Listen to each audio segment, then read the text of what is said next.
Good morning, ladies and gentlemen. I must say that this is something that uh, which most of the time Indo-Pacific when we talk about, it's mostly concentrated on the Navy. But because IPAC is something which is concentrated on the land forces, this is we are doing for the first time. And as all of you know, IPAC is forum where chiefs of the armies of Indo-Pacific, nearly 40 countries, sometimes assemble and discuss every 2 years.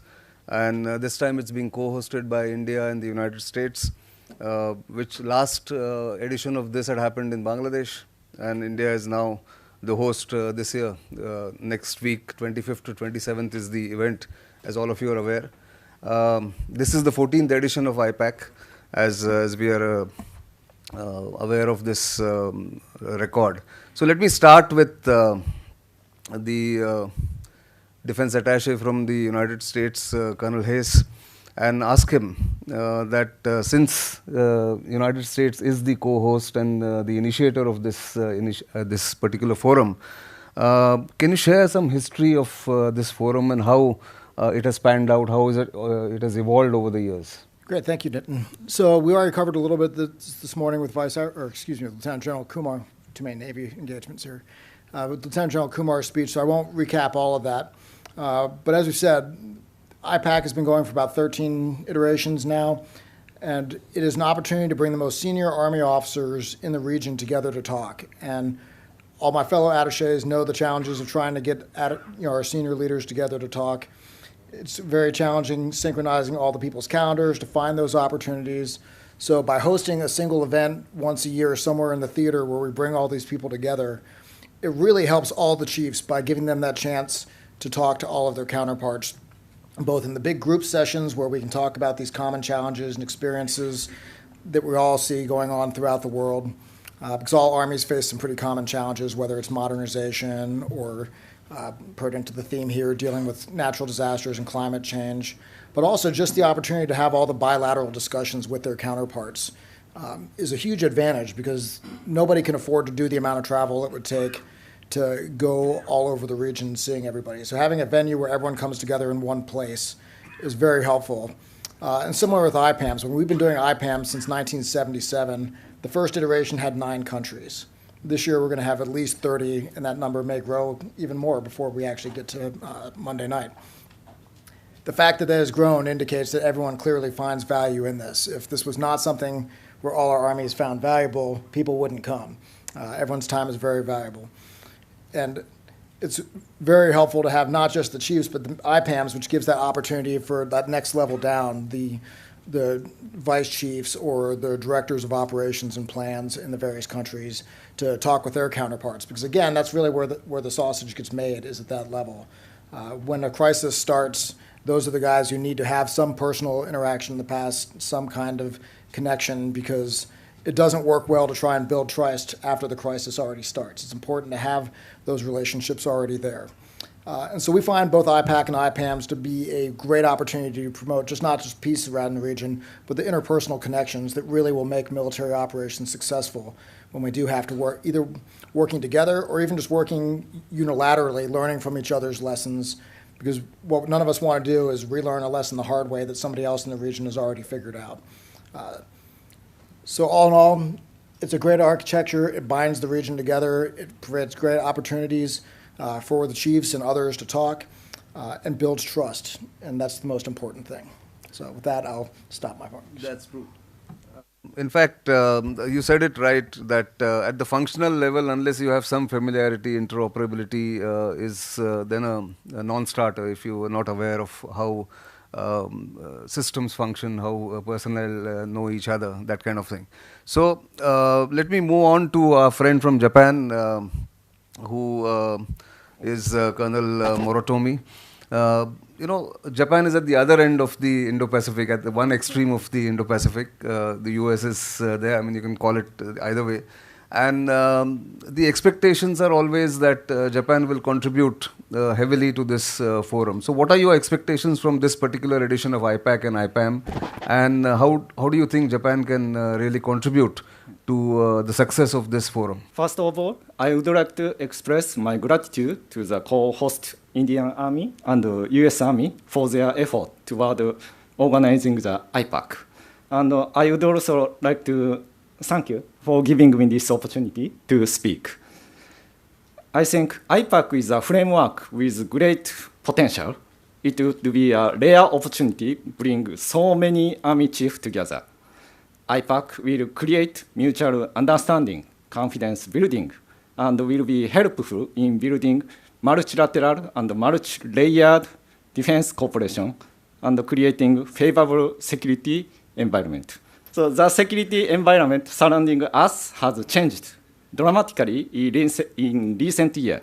We have to prepare for not only traditional threat like unilateral attempts of changing the status quo by force, but also non-traditional threat like terrorism, piracy, cross-border crime, cybercrime, information warfare, climate change, and also infectious diseases. As these threats grow, the role of the military expands. Our work is increasing, so it is difficult for single country to respond to these threats alone, and international cooperation is essential for an effective response.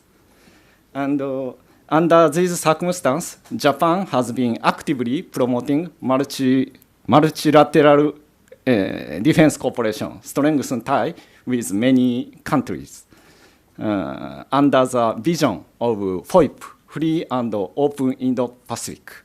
So, and this year, in March, our Prime Minister Kishida announced new FOIP plan in Delhi, India. So, since many security challenges exist in the Indo-Pacific region, so it is necessary to promote confidence building, mutual understanding to avoid unforeseen situations. So, and global security challenges have emerged in recent years that are difficult for any single country to address on its own.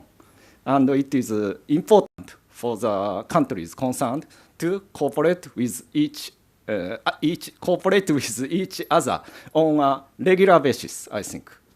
So, conclusion, the IPAC framework has the potential to work effectively to improve mutual understanding, confidence building, and interoperability among countries.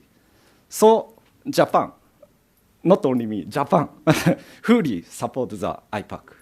That's all. It was very well said. I think you covered a very comprehensive ground, Colonel Morotomi. You spoke about climate change, the threat from non-traditional security threats that are emerging in this Indo-Pacific region. Also, you spoke about how nations must work together. I think that's a commendable aim to achieve, an objective to have in front of this kind of a forum. And on that note, that actually gives me a cue to ask our friend from Maldives, Brigadier General Mohammad Ibrahim, that Maldives, when you see its location and its threat that it faces from climate change, what do you expect the IPAC to do in terms of assisting you in natural calamities, disasters, or even climate change that is actually a realistic threat or a real-time threat to Maldives? I think you have a very big expectation from this forum and from the world. So if you can elaborate on that. Thank you very much, sir. In the Maldives equation to this forum, we would like to use it as an opportunity to express kind of the challenges the island states in the Indo-Pacific region face in their survival fight across the change in dynamic environmental challenges that the globe is facing.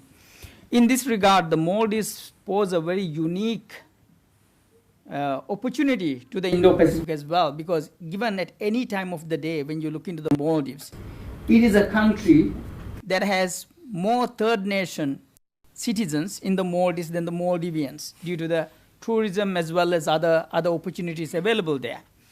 And when we come into the look into the Maldivian tourism, it is also a very high-end tourism which attracts a very elevated citizens of their respective countries to the Maldives. So when a calamity happens in the Maldivian context, though it is very rare, since independence we had the tsunami of 2004 that actually crippled the nation to that extent. When it happens, it does not only become a Maldivian problem, it also becomes an international problem because there will be a large number of international citizens in the Maldives at any given time. So we use the IPAC and we expect the IPAC to understand the challenges to the island nations. The vulnerabilities of the island nation, for example, Maldives is only 3 feet above the sea level.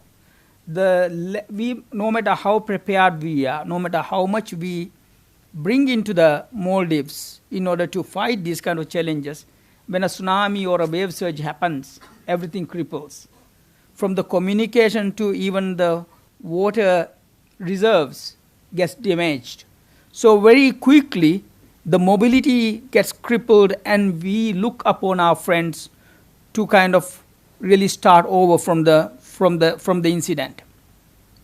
So we use it as an opportunity to basically put our situation across, engage with our partners and friends, look into the availability of resources and the kind of specific things that we can ask our friends to help us if and when a situation arises in Maldives. And in that context, we have to be very grateful to the international community. Whenever something has happened to the Maldives, we've been very blessed by a very forthcoming partnership from our friends near as well as our friends from far.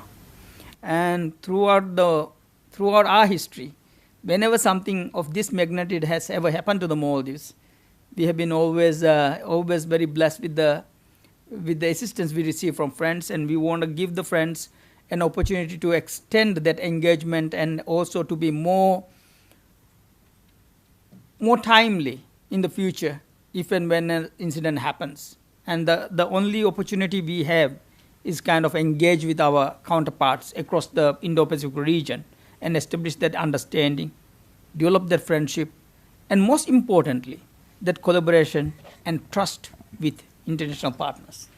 I think you put it absolutely correct that Maldives has this expectation, and this forum does provide you that connectivity or the network that you have with other armies in the Indo-Pacific. That I'm sure the other countries will step up to come and assist you whenever required. God forbid it should not come anytime, but if it does, I'm sure other partners will come to your assistance and your help whenever required, as it has happened in the past. That reminds me of having a kind of a protocol or SOPs, standard operating procedures, for coming to the aid of anybody who's in difficulty. And on that note, I want to bring in our friend from Singapore, Colonel Raymond, for telling us or sharing what the Singaporean approach can bring in. In fact, if I remember correctly, you have several multilateral forums in Singapore which are working on a collaborative approach for the region. I'm sure there are several good practices in those forums and those multilateral organizations. Can you share some of those good practices, the best practices that can be then disseminated to the other countries? Certainly. Thank you, Nathan. But before I say anything else, please allow me to thank the co-organizers, the US Army as well as the Indian Army, for inviting 2 naval officers to this esteemed conference to add a touch of white to it. Although the other guy is a pilot, so no count. So seriously, to address your question, let's see this concept of a non-traditional security threat as a basket. And in the Singaporean mind, we are quite clear that there are probably 3 pots that we need to deal with. The first pot will be the HADR pot. The second one will be the maritime security pot. And the third one will be the counter-terrorism pot. So in essence, what we have done, recognizing that we are an inclusive member of the rule-based international order, we need to be able to lean forward to provide platforms that will enable like-minded partners to come and do information sharing and to a large extent collaborate. But the ultimate aim of this is actually to shape this habit of collaboration and information sharing. We can say these words a lot, but these things are not natural. And it takes time, effort, and motivation to build this structured belief. So what we have done in Singapore through the years is to build 3 entities. The oldest among them will be the Singapore Information Fusion Center, which looks after the maritime security portion. And what we do is that we have about 100 operational linkages and currently about 21 international liaison officers. And every day, these officers actually work together as part of an international platform to actually detect, aggregate, sense-make, and share timely information to help to queue operations across the region to make the sea space safer. On the HADR portion, we have the Regional HADR Coordination Center, or RHCC. Now, this is a sister center to the IFC, and they co-locate in the same building. And they also co-share international liaison officers so that there's more bang for buck for countries sending the officers there. And essentially, the RHCC also does a similar mandate like the IFC, but in the HADR space. Now, I think it's important to recognize that within the ASEAN construct itself, there is already an ASEAN Coordinating Center for HADR called AHA. We are not competing with AHA, but what RHCC does is it provides a complementary element to support military coordination with AHA in the area of crisis. And the third pod that we speak of is the counter-terrorism pod. In this aspect, we have the Counter-Terrorism Information Fusion Center, a very new entity set up in 2021, where like-minded partners come together, do exactly the same few things that we spoke of earlier, but in the counter-terrorism portion. So in all, as I basically conclude in this, to answer the question, is to highlight the fact that Singapore is in a position where we lean forward to support with these multinational platforms to help everybody structure that shared belief that we can work together regardless of how things are not so good at the geopolitical front. So thank you for the question, Tim. I think Singapore is always the pioneer in creating these kind of multilateral forums. Punches above its weight is my opinion. And of course, as we know, is a preferred venue for many of the contentious meetings between different political leaders or country leaders. And that actually is the strength that Singapore brings to the table in this IPAC also, I'm sure, as you have mentioned. And I think even India has now got this IFC IOR, which is, I think, modeled on the same system that you have in Singapore, which again is also creating the same kind of synergy in the Indo-Pacific. But let me move on to our last volunteer here, speaker, Captain Yves Lacar from France. What are your expectations from IPAC? I know you are a naval officer, as Raymond has said, but I'm sure you are representing the country, so you know what exactly France is expecting from this forum itself. Over to you. Thank you very much. Apparently, I'm only a half Navy officer because I'm also a pilot regarding Raymond. First, like my colleagues, I would really like to thank the Chief of Army Staff of the Indian Army and the United States Army for co-organizing this hugely important event. The fact that our Chief of Army Staff is coming illustrates the importance that we put in the presence to IPAC organizing in India, with whom we are celebrating this year our 25th anniversary of our strategic partnership. In accordance with the logic driven by the transformation process of the Army, Major General Kadapeo, I'm sorry, it's not an easy name for me, will represent our chief on the first 2 days of IPAC. He is the commanding officer of the 3rd Division in France, which has been tasked in the reform with all the relationship and partnerships for international engagement outside Europe and mainland US. So he will be there for the first 2 days representing our Chief of Army Staff.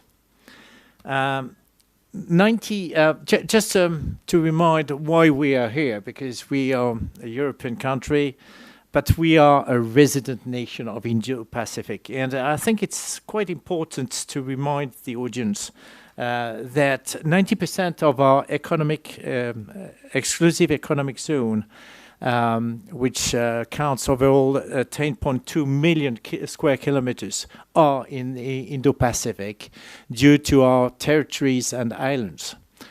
Three main blocks where we do have forces being deployed: La Réunion, New Caledonia, and French Polynesia. As our president often says, France is a full member state of the Indo-Pacific, aiming at exerting a balancing power in the region. As a region, a resident nation, we maintain and develop a strong network of partnerships which support our equally strong commitment to regional security. The armies, as well as the other services, are key elements in order to provide this security. We reject the bloc logic, and we are looking for multilateralism as we have been exposed previously by the vice chiefs. Our primary challenges is to meet in the Indo-Pacific are protecting our sovereignty, preserving the lines of communication and supply of the local territories, which are expanded on the wide distance compared to the metropolitan territory, and protecting, of course, French nationals in the area. So, coming back to your questions, what expectations from IPAC? It is a unique opportunity for fruitful sharing of expertise. And that is on regional security matters, of course. IPAC will likely allow the participants to exchange views on various issues you've already exposed, but may insist on building trust between partners. Cooperation outside of the military domain. It's not only purely military activities. It's also supporting society. The need for autonomy of modern armies, and so on. And of course, if our Chief of Army Staff is coming, it's really in order to engage with his counterparts. I'm much more focusing on IPACs than IPAMs and South, but it's equivalent for the others. But it's all about having bilateral meetings, exchanging on our challenges, and I think looking at the overall panel just in front of me and the impressive Indian presence, I think it will be a huge event that will have a real impact on a collaborative approach for all threats and not only non-traditional. Many thanks. I think you couldn't have ended on a better note, because two things stand out from your presentation, if I may call that, is one, that you reminded everyone that France is a resident Indo-Pacific power if that reminder was needed. And second is the collaborative approach and the kind of meetings, bilateral meetings that take place on the sidelines, not just necessarily multilateral issues that happen. So thank you very much, all of you, for being so candid and so forthcoming in your opinion and your country's stand on how IPAC is seen and how IPAC will be functioning here next week something. So I must thank the Indian Army for giving me and my organization bharatshakti.in to be the host of this particular conversation. I'm sure we'll have more such occasions, and just to reiterate that we'll meet again next month, where I have an event where I expect all of you, and I invite all of you again, all of the DAs here on 10th of October. Just taking this opportunity to invite in person, and of course you'll get it in writing. So looking forward to that, and thank you very much for this opportunity, Indian Army and all you officers here. Thank you.